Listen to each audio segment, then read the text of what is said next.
ego by some has been defined as the resistance that is felt towards something that is or isn't. So, like resisting something that's happening, or wishing for something to be happening that wasn't happening or isn't happening. And there's a felt sense of that resistance, which I think can also be maybe more practically described as there's something happening in my present moment experience, and it's creating a feeling inside of my being, and there's something else inside of my being that is refusing to resonate with that feeling, because that feeling isn't a part of what the matrix of self-identity has been felt to be up to that point.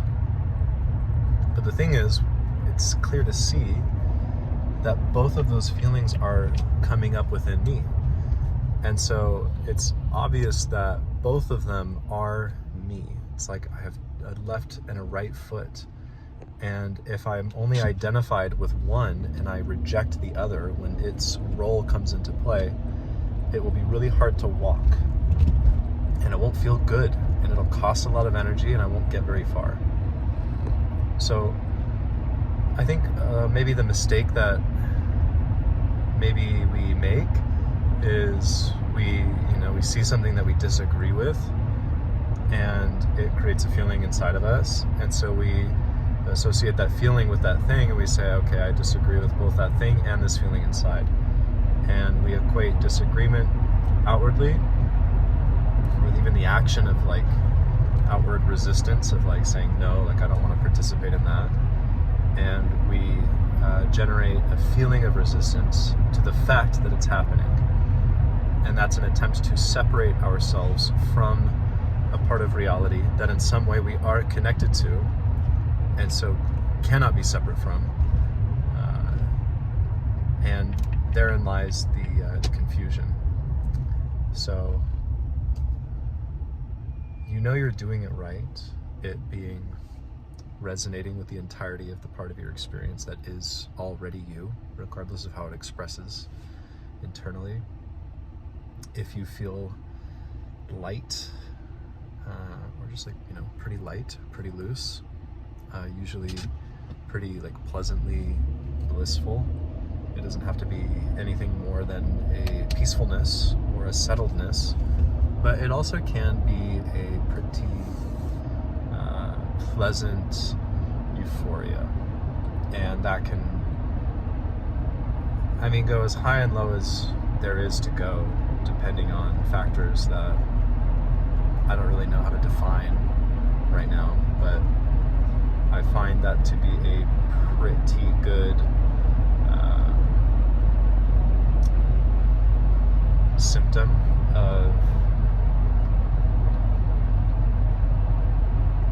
the fact that you've successfully integrated a piece of the vibrational scale of the instrument of your body that prior to that moment had been in some way excluded, using the function of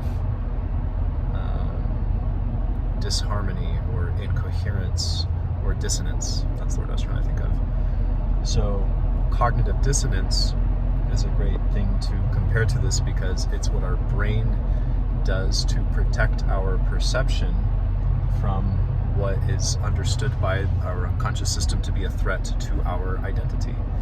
If the identity is under threat, then and we're overly identified, or we overly categorize our identity as what connects us to our ability to survive, then if that identity feels threatened, which every moment can do that, because every moment we're shifting and changing and updating, but some moments cause that to happen more dramatically than others, or create an opportunity for that to happen more dramatically than others. And so this over categorization of our identity being who we are fundamentally, in the way of this is how I am able to survive by maintaining a certain persona and the agenda associated with that persona, then during a moment of a perception of threat or really just change, our survival instincts will be brought into employment to a similarly overemphasized degree.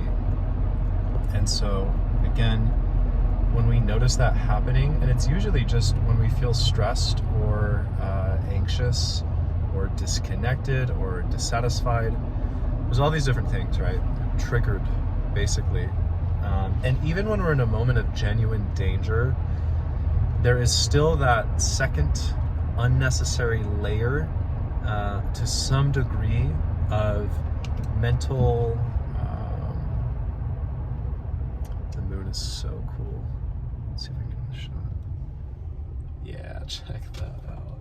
Of mental overlay that creates this unnecessary suffering that actually makes it harder for us to respond to a genuine survival situation. And so the more quickly we can harmonize with a moment, the more clearly we can perceive what's going on and what position we have been placed in within that moment. And then it's so much easier to act in a way that best serves not only ourselves, but the entire moment.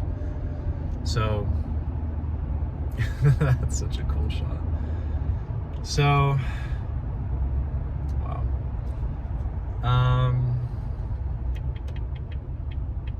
What does it mean to resonate?